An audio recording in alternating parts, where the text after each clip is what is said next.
7 दिसंबर 1941 वो दिन था जिसके बाद पूरी दुनिया का नक्शा हमेशा के लिए बदलने वाला था। उस दिन अमेरिका की नेवल बेस पर क़यामत टूटने वाली थी और अमेरिकन नेवी इस बात से बिल्कुल बेखबर थी। अमेरिकन बैटल शिप्स में मौजूद एक कुक जिसका नाम डोरिस मिलर था, शिप्स में मौजूद अफसरान को नाश्ता पेश करता है। उसके बाद 7:57 पर एक सायरन की आवाज़ सुनता है और बाहर निकलकर देखता है कि पूरा आसमान जापानीज फाइटर तैयारों से भरा पड़ा है और देखते ही देखते पूरी अमेरिकन नेवल बेस अपने ही शिप्स का कब्रिस्तान बन जाती है। ये हमला अमेरिका की बेस पर्ल हार्बर पर किया गया था। इस वीडियो में हम जानेंगे कि आखिर क्या वजह बनी कि जापान ने अमेरिका के ऊपर इतना बड़ा हमला करने की हिम्मत की। डोरिस नामी कुक को अमेरिकन नेवी का सबसे बड़ा अवार्ड क्यों दिया गया और अमेरिका ने जापान पर एटम बम क्यों गिराया। तो कहानी की शुरुआत होती है 1941 में, जब वर्ल्ड वार 2 में अमेरिका चाइना को बचाने के लिए हर मुमकिन कोशिश कर रहा था। ये वही चाइना है जिसके खिलाफ अमेरिका आज 2024 में खुलकर बात करता है। वर्ल्ड वार 2 को शुरू हुए 3 साल गुजर चुके थे।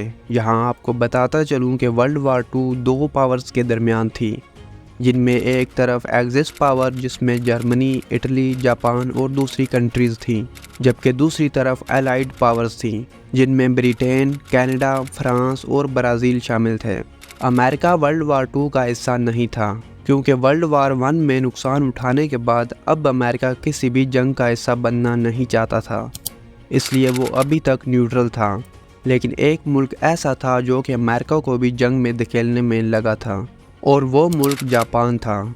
जापान के पास अपने नेचुरल रिसोर्सेज बहुत कम थे, इसलिए उसने आसपास के इलाकों और चाइना के कुछ हिस्सों पर कब्जा करना शुरू कर दिया ताकि वो अपने नेचुरल रिसोर्सेज की ज़रूरत को पूरा कर सके। जापान अब पैसिफिक ओशन में अपने करीब मलेशिया, इंडोनेशिया और फिलीपीन पर कब्जे के बारे में सोचने लगा। लेकिन मलेशिया, ब्रिटेन, इंडोनेशिया, नीदरलैंड और फिलीपीन अमेरिका की कॉलोनी थी जो कि अभी तक न्यूट्रल था। अमेरिका ने जापान की इन हरकतों की वजह से जुलाई 1941 में जापान को तेल देना बंद कर दिया। जापान के पास तेल के कोई ज़खायर नहीं थे, इसलिए वो अपनी ज़रूरत का 80% तेल सिर्फ अमेरिका से ही इंपोर्ट करता था। अमेरिका ने जापान के सामने ये शराइत रखी कि अगर वो चाइना से अपनी अफवाह निकाल लेगा तो ही उसको तेल दिया जाएगा। लेकिन जापान के पीछे हिटलर का हाथ था, इसलिए जापान ने चाइना से फ़ौज ना निकालने का फ़ैसला किया और इंडोनेशिया पर कब्ज़ा करने का प्लान बनाया। लेकिन जैसा कि मैंने बताया कि इंडोनेशिया उस वक्त नीदरलैंड की कॉलोनी थी और वहां तक पहुंचने से पहले यह ज़रूरी था कि जापान फिलीपीन पर कब्ज़ा करे, जो कि उस वक्त अमेरिका की कॉलोनी थी। लेकिन जापान ये जानता था कि अगर उसने फिलीपीन पर हमला किया तो उसकी जवाबी कार्रवाई पैसिफिक ओशन में मौजूद American naval base Pearl Harbor से की जाएगी। लेकिन जापान के पास अब तेल बहुत कम बचा था, इसलिए उसने हमला करने की ठान ली। ये हमला ना तो इंडोनेशिया पर होना था और ना ही फिलीपीन पर। यह हमला होने वाला था अमेरिका की नेवल बेस पर्ल हार्बर पर। जी हाँ दोस्तों, जापानी आर्मी अफसरान ने अमेरिका की नेवल बेस पर्ल हार्बर पर सरप्राइज हमला करने का प्लान बनाया ताकि अमेरिकन बेस को ख़त्म करने के बाद आसानी से फिलीपीन पर कब्ज़ा किया जा सके। इसके लिए जापानीज़ आर्मी हमले की तैयारी में लग गई। जापानीज़ आर्मी के पास 39 सबमरीन, 2 बैटल शिप्स, 30 डिस्ट्रॉयर्स और 414 बम गिराने वाले एयरक्राफ्ट थे। इन एयरक्राफ्ट्स को 4 एयरक्राफ्ट कैरियर्स के ज़रिए पर्ल हार्बर की तरफ रवाना किया गया। अगर दूसरी तरफ देखा जाए तो पर्ल हार्बर पर अमेरिका की फ़ौज के पास 4 submarine, 8 battle ship, 59 anti battle ships और 390 एयरक्राफ्ट थे। इस तरह अमेरिका की फ़ौज इस काबिल थी कि वो जापान के इस हमले को नाकाम बना सकती थी, लेकिन इसके लिए ज़रूरी था कि अमेरिका के पास इस हमले की इन्फॉर्मेशन होती। लेकिन जापान ने इस हमले को हर लिहाज से सीक्रेट रखा था ताकि वो अपने मकसद में कामयाब हो सके।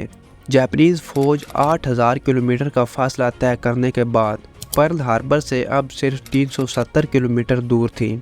इसी जगह से जापानीज़ एयरक्राफ्ट्स को पर्ल हार्बर के लिए टेक ऑफ करवाया गया। यह वाज़ेह रहे कि जापान वर्ल्ड वार 2 का यह सबसे बड़ा हमला करने वाला था और वो भी उस मुल्क पर जो वर्ल्ड वार 2 में शामिल ही नहीं था। 7 दिसंबर 1941 सुबह 7:57 पर जापान के 400 से ज़ायद एयरक्राफ्ट्स ने अमेरिकन बेस पर 2 मुख्तलिफ ग्रुपों में हमला कर दिया। अमेरिकन ने जब आसमान में जापानीज जहाज़ों का समुंदर देखा तो उनके ऊपर तो जैसे क़यामत टूट पड़ी। जापानीज एयरक्राफ्ट्स के पहले ग्रुप ने 45 मिनट तक अमेरिकन जहाज़ों पर बम गिराए और वापस चले गए। अमेरिकन को लगा कि शायद हमला रुक गया है, लेकिन 10 मिनट के बाद जापानीज एयरक्राफ्ट का दूसरा ग्रुप आया और उन्होंने बची कुची कसर भी निकाल दी और अमेरिकन बेस और वहां मौजूद उनके बैटलशिप्स, सबमरीन और तमाम एयरक्राफ्ट्स खड़े के खड़े ही मलबे का ढेर बन गए। इस हमले के दौरान बैटलशिप्स में मौजूद डोरस मिलर नामिक कुक, जिसने ये सब होते देखा तो उसने एंटी एयरक्राफ्ट मशीन गन संभाली और बगैर ट्रेनिंग के जापानीज के 6 एयरक्राफ्ट मार गिराए। इस हमले में जापानीज ने टोटल 29 एयरक्राफ्ट खोए थे। डोरस मिलर नामिक कुक को अमेरिकन गवर्नमेंट की तरफ से नेवी क्रॉस अवार्ड से नवाजा गया। ये अमेरिकन नेवी का सबसे बड़ा और अमेरिका का मेडल ऑफ ऑनर के बाद दूसरा बड़ा अवार्ड है। इस हमले के साथ जापान अमेरिका को भी वर्ल्ड वार 2 में घसीट लाया था और अमेरिका ने जापान के खिलाफ खुलेआम जंग का ऐलान कर दिया। अमेरिका अगले 3 महीने तक अपनी नेवल बेस रिपेयर करने और फोर्स को तैयार करने में लगा रहा और 4 महीनों के बाद अप्रैल 1942 में अमेरिका ने भी जापान के शहर टोक्यो पर बिल्कुल उसी तरह ही सरप्राइज हमला कर दिया। ये वर्ल्ड वार 2 में अमेरिका का पहला हमला था, लेकिन अमेरिका इसके बाद रुका नहीं। लगातार अगले 4 साल तक अमेरिका और जापान के दरमियान जंग चलती रही, लेकिन इस बार अमेरिका का पलड़ा भारी रहा और जापान काफ़ी ज़्यादा कमज़ोर हो चुका था। लेकिन जापान ने किसी सूरत अमेरिका के सामने सरेंडर नहीं किया। लेकिन फिर अमेरिका ने वो किया जिसके बारे में सोचना भी किसी डरावने ख्वाब से कम नहीं। 6 अगस्त 1945 को सुबह के 8 बजे थे। जापान के शहर हिरोशिमा के ऊपर एक जहाज़ बोइंग B-29 सुपर फोर्ट्रेस देखा जाता है। यह जहाज़ अपने साथ 4000 किलोग्राम वज़नी एटॉमिक बम लाया था, जिसका नाम लिटिल बॉय था। पायलट ने जहाज़ हिरोशिमा के सेंटर में लाकर बम को नीचे गिरा डाला। यह बम किसी भी कंट्री पर गिराया जाने वाला पहला एटॉमिक बम था। यह बम ज़मीन से टकराते ही इतना बड़ा धमाका करता है कि पूरे शहर में सफ़ेद रोशनी छा जाती है। इसके बाद आग के बादलों का एक गोला आसमान की तरफ उठता है। इस धमाके से वहाँ का टेम्परेचर 5000 डिग्री सेंटीग्रेड तक पहुँच जाता है। याद रहे कि स्टील का मेल्टिंग पॉइंट 1400 से 1500 डिग्री सेंटीग्रेड के करीब होता है। इस धमाके से पूरे शहर की 80% बिल्डिंग कुछ ही सेकंड्स में मलबे का ढेर बन जाती हैं। जापान के आर्मी चीफ के तो जैसे पैरों तले ज़मीन ही निकल गई। जापान अभी पहले हमले को ही समझने में लगा था कि अमेरिका ने ठीक 3 दिन बाद 9 अगस्त को जापान के दूसरे शहर नागासाकी पर भी एक एटॉमिक बम गिरा डाला। इस बम का वज़न 4670 किलोग्राम था और इसका नाम मार्क 3 था, जबकि इसका कोड नेम फैट मैन रखा गया था। इस बम ने पूरे शहर को ही ख़त्म कर डाला। दोस्तों, यही वो 2 एटॉमिक बम थे जो कि तारीख में पहली और आखिरी बार इंसानों पर इस्तेमाल किए गए थे। इन दोनों हमलों में 2,60,000 लोग मारे गए थे और इसके अगले ही हफ्ते जापान ने अमेरिका के सामने सरेंडर कर दिया और इसी तरह वर्ल्ड वार 2 भी ख़त्म हो गई।